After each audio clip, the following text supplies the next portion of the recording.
Students, जो class 10th प्रश्नावली 3.2 है उसके हम जो क्वेश्चन नंबर 6 और 7 रह गए थे हम आज उन्हें डिटेल में सॉल्व करेंगे। इससे पहले मैंने आपको इसके जो बचे हुए सारे क्वेश्चन करा दिए थे। आज हम जो क्वेश्चन नंबर 6 और 7 है इसको सॉल्व करेंगे। तो पहले 6 जो क्वेश्चन है वो क्या बोल रहा है पढ़ लेते हैं। जो 6 वाला क्वेश्चन है वो बहुत सरल है और 7 वाला क्वेश्चन बहुत ही ज़्यादा इम्पोर्टेंट है। तो 6 वाला क्वेश्चन है वो क्या बोल रहा है, एक रैखिक समीकरण, कौन सा समीकरण, रैखिक समीकरण वो समीकरण होता है जिसके चर की घात कितनी हो, 1 हो। इसमें x और y की अधिकतम घात कितनी है, 1 है। ठीक, दी गई है दो चरों में से एक ऐसी और रैखिक समीकरण लिखिए ताकि प्राप्त युग्म का ज्यामितीय निरूपण जैसा कि प्रतिच्छेद करती रेखाएं हो, समांतर रेखाएं हो, समपाती रेखाएं हो। तो इसको समझने के लिए देखना, प्रतिच्छेदी रेखाएं कब होती हैं, जब a1/a2 और नॉट इक्वल टू b1/b2 हो। तो a1/a2 इन्हें को निकालने के लिए हमें दो समीकरण चाहिए। यहाँ पे एक समीकरण दिया है और दूसरा समीकरण हमें अपने मन से मानना है कि वो रेखाएं प्रतिच्छेद करती हों। फिर दूसरा समीकरण मानना है कि समांतर रेखाएं हों, फिर मानना है समपाती रेखाएं हों। तो इन जो रेखाओं को सेटिस्फाई करे ऐसा समीकरण मैं आपको एक ट्रिक से बताऊंगा। चलिए चलते हैं फिर क्वेश्चन की तरफ। तो क्वेश्चन में बोला क्या है पहले तो लिख लेते हैं, दिया है, ठीक है। 6 का फर्स्ट दिया गया रैखिक समीकरण,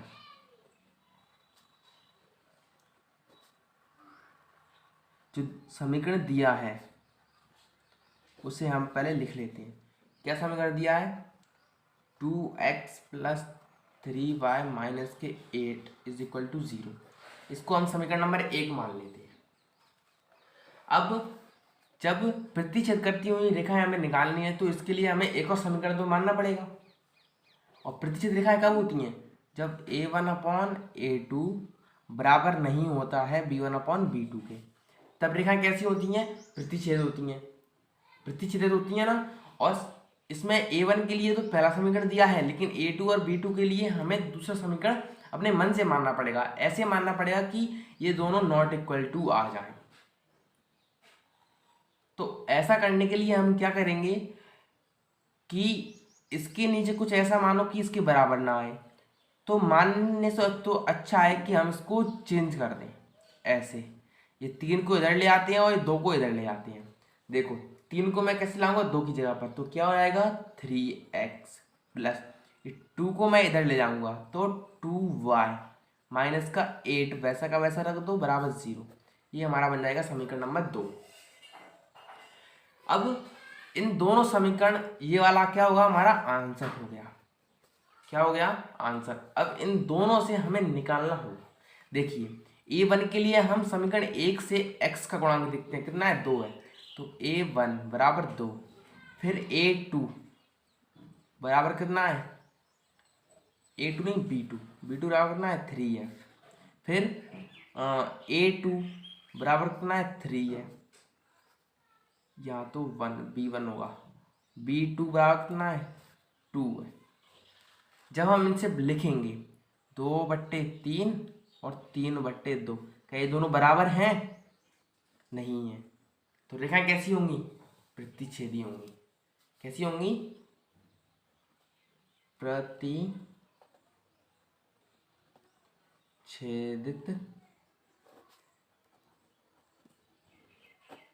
रेखाएं। ये हमारा क्या हो जाएगा, आंसर हो जाएगा सिंपल तरीके से।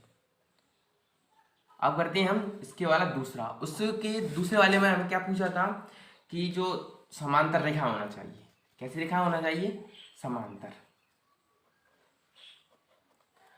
उसके लिए दिया गया समीकरण पहले तो आप लिख लेते हैं, समांतर रेखा है, समांतर रेखा है। तो समांतर रेखा के लिए पहले दिया गया समीकरण क्या है, दिया गया समीकरण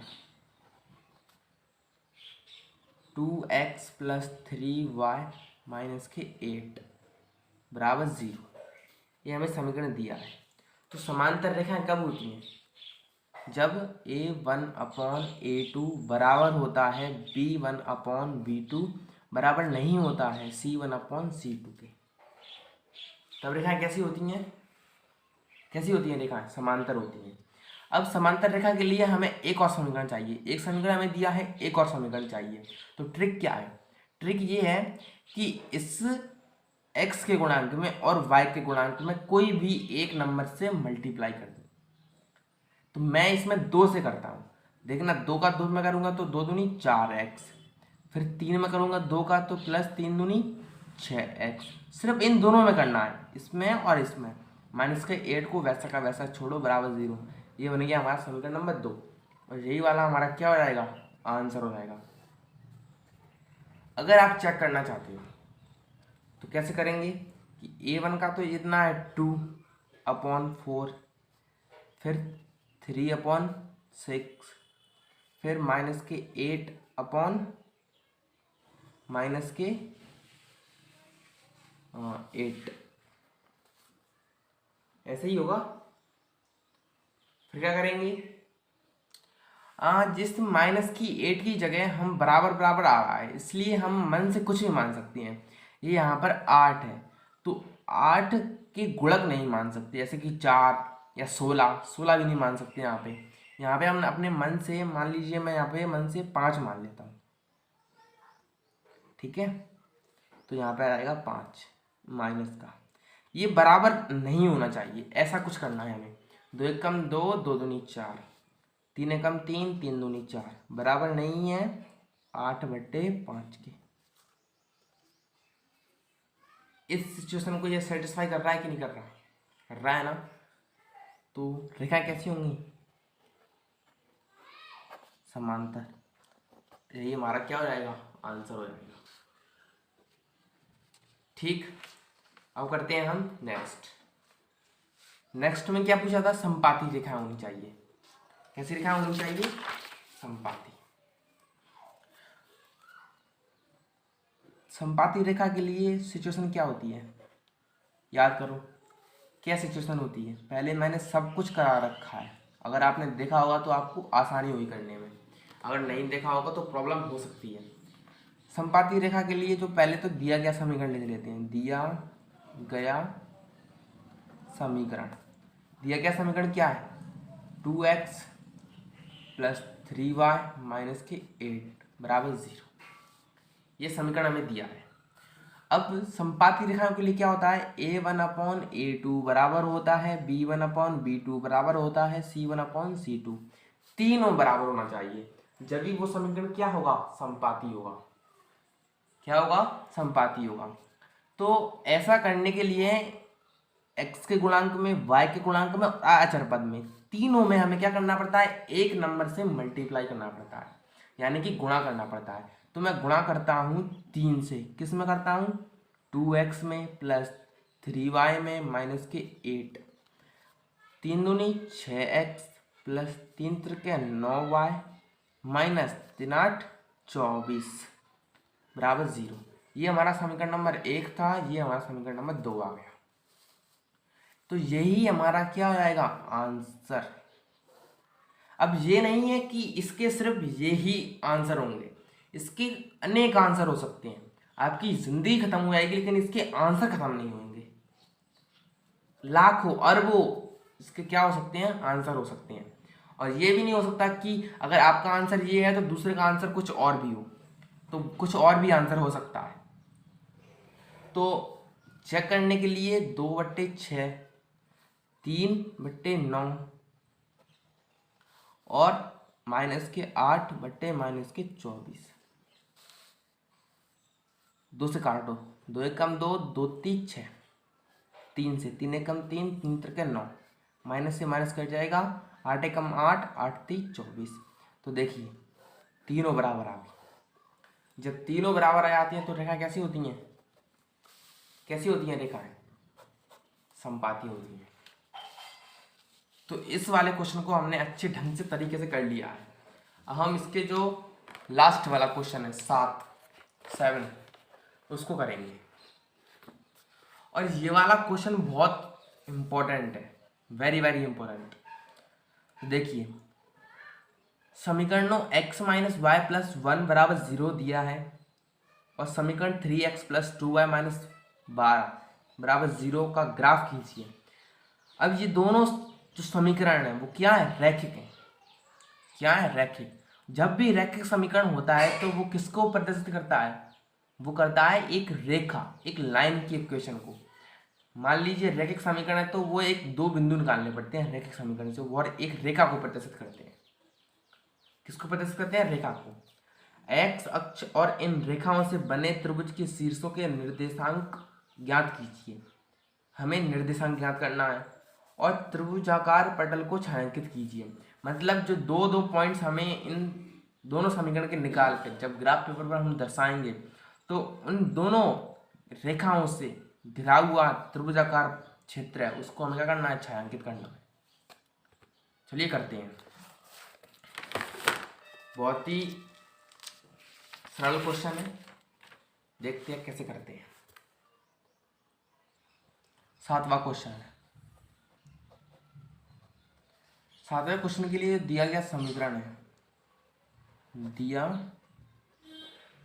समीकरण क्या है, x माइनस वाई प्लस 1 बराबर 0 और दूसरा समीकरण दिया है हमें 3x प्लस 2y माइनस के 12 बराबर 0। तो हमें क्या करते हैं कि जो बाएं तरफ है उस अचर पद को हमें दाईं तरफ ले आना पड़ता है और दाईं तरफ ले आने के लिए ले आएंगे तभी हमें दो पॉइंट्स मिल पाएंगे। तो क्या करेंगे, x माइनस वाई, जब एक को इधर ले जाएंगे तो माइनस का हो जाएगा और 3x प्लस 2y, 12 को ले जाएंगे तो प्लस का हो जाएगा क्योंकि 12 इधर माइनस का है, उधर जाएगा तो प्लस का हो जाएगा। ये हमारे दो समीकरण बन जाएंगे। अब इन दोनों समीकरणों से हमें क्या निकालना है, बिंदु निकालना है। तो पहले हम समीकरण नंबर 1 और फिर समीकरण नंबर 2 से निकालेंगे। पहले निकालते हैं हम समीकरण 1 से। x और y के मान निकालना है तो हम क्या बना लेते हैं, एक बॉक्स बना लेते हैं। ठीक, x और y। अब हमें क्या करना है कि x का ऐसा मान रखना है कि y का मान निकल आए समीकरण में। मान लीजिए मैं x बराबर 0 रखता हूँ। क्या रखता हूँ, 0। जब मैंने इस समीकरण में x बराबर 0 रखा तो y बराबर कितना हो जाएगा, देखो 0 माइनस के y बराबर माइनस के 1, माइनस के y बराबर माइनस के 1, माइनस से माइनस के y बराबर 1 आ जाएगा आंसर। अब मैं क्या करता हूँ कि y बराबर 0 रख लेता हूँ। जब y बराबर मैं 0 रखूँगा तो x बराबर कितना आएगा, माइनस के 1। ये हमारा आएगा P पॉइंट, ये हो जाएगा हमारा Q पॉइंट। अब पेज बचाने के लिए मैं यहीं पे समीकरण नंबर 2 से कर देता हूँ। बॉक्स बना लीजिए। x और y समीकरण नंबर 2 में जब मैं x बराबर क्या रखूँगा, 0 रखूँगा तो देखना 3 इंटू 0 प्लस 2y बराबर 12, ये तो 0 हो जाएगा। गुणा करेंगे तो 0 को किसी भी संख्या में गुणा करते हैं तो वो 0 ही रहता है। 2 6 12, y बराबर कितना आ जाएगा, 6। जब मैंने 0 रखा तो कितना मिल गया, 6 मिल गया। अब जब मैं y बराबर 0 रखूँगा तो मेरे को जो x बराबर है वो कितना मिलेगा, 4 मिलेगा क्योंकि मैं यहाँ पे क्या रख दूंगा, 0। तो ये 2 0 हो जाएगा, ये 10 रहेगा भाग में, तो 3 चौक 12 हो जाएगा, 4 बार जाएगा। अब ये हमारा मिल गया R पॉइंट और ये हमारा मिल गया S पॉइंट। अब इन दोनों पॉइंट्स को हमें क्या करना है, ग्राफ पेपर पर दिखाना है, दोनों समीकरणों के पॉइंट्स को। तो ग्राफ पेपर मेरे पास अभी है नहीं है, मैं आपको इसी पेपर को करके दिखाता हूँ, लेकिन जब आप एग्जाम में करो तो ग्राफ पेपर पर ही करना है।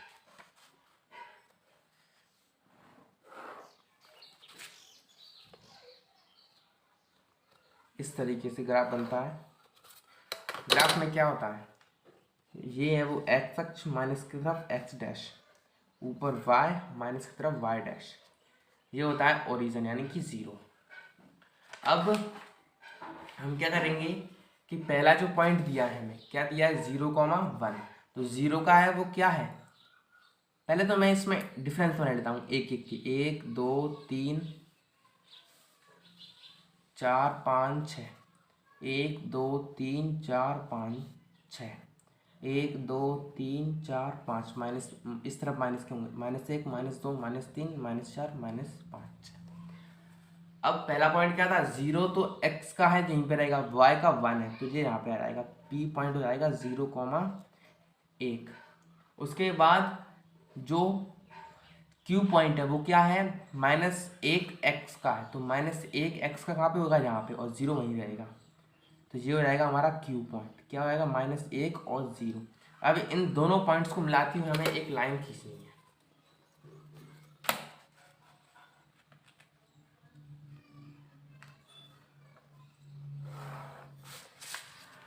और इस लाइन पर हमें क्या लिखना है, इसकी इक्वेशन x - y बराबर -1।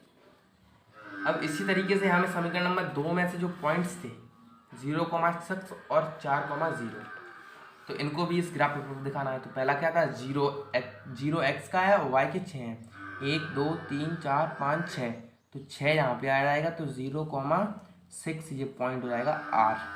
फिर दूसरा पॉइंट क्या था, 4,0, जो 4 है वो x का है, 1 2 3 4, 4 यहाँ पे आ जाएगा और 0 वहीं पर रहेगा, 4,0, ये पॉइंट क्या था हमारा x। अब इन दोनों पॉइंट्स को मिलाती हुई हमें क्या खींचनी है, एक लाइन खींचनी है। तो इस तरीके से हम इन दोनों पॉइंट्स को मिलाती हुई एक लाइन खींच देंगे। अब इस लाइन पर हम इसकी इक्वेशन लिख देते हैं।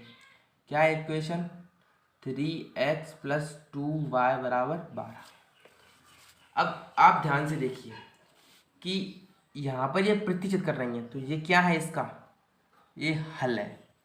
क्या है, हल है। इन दोनों समीकरण का ये पॉइंट है बीच वाला, ये क्या है, हल है। इसको मैं टी पॉइंट मान लेता हूँ। और हल में जो बिंदु आएंगे वो क्या आएंगे, अगर आप ग्राफ पेपर पर इसे बनाओगे ढंग से, तो ये जाएगा इधर 2 की तरफ। किसकी तरफ, 2, यानी कि जो पॉइंट मिलेगा हमें टी, वो x पर 2 होगा और y पर कितना होगा, 3, ये 3 तरफ जाएगा। जब आप ग्राफ पेपर बनाओगे तो बिल्कुल सही आएगा, क्योंकि जब हम पेपर पर बनाते हैं तो कहीं ज़्यादा कहीं बड़ा ऐसा हो जाता है। तो जब आप एग्ज़ाम में बनाओ तो ग्राफ पेपर पर ही बनाना है आपको। अब देखना कि जो शीर्ष निकले त्रिभुज के, क्या निकले, त्रिभुज के शीर्ष क्या निकले, टी पॉइंट हमें क्या मिला था, 2,3। अब शीर्ष कैसे पता लगाएंगे, क्योंकि एक त्रिभुजाकार पटल बन रहा है। क्या बन रहा है, त्रिभुजाकार, ए ऐसे ऐसे और ऐसे, तो टी पॉइंट्स आएगा, टी पर से फिर कहाँ गया था, क्यू पॉइंट पर। क्यू पॉइंट क्या था, -1 और 0। उसके बाद कहाँ गया था, एस पॉइंट पर। तो एस पॉइंट क्या था हमारा, 4,0, ये 0 आएंगे हमारे शीर्ष। और जो छायांकित भाग है, इस त्रिभुजाकार भाग को हमें क्या करना है, छायांकित करना है इस तरीके से। तो ये हमने बड़ी आसानी से कर दिया। अगर वीडियो पसंद आई तो प्लीज़ लाइक करना। बाकी सभी प्रश्नावली मैंने करा रखी हैं, लिंक्स मैं दे दूंगा डिस्क्रिप्शन में। So thanks for watching.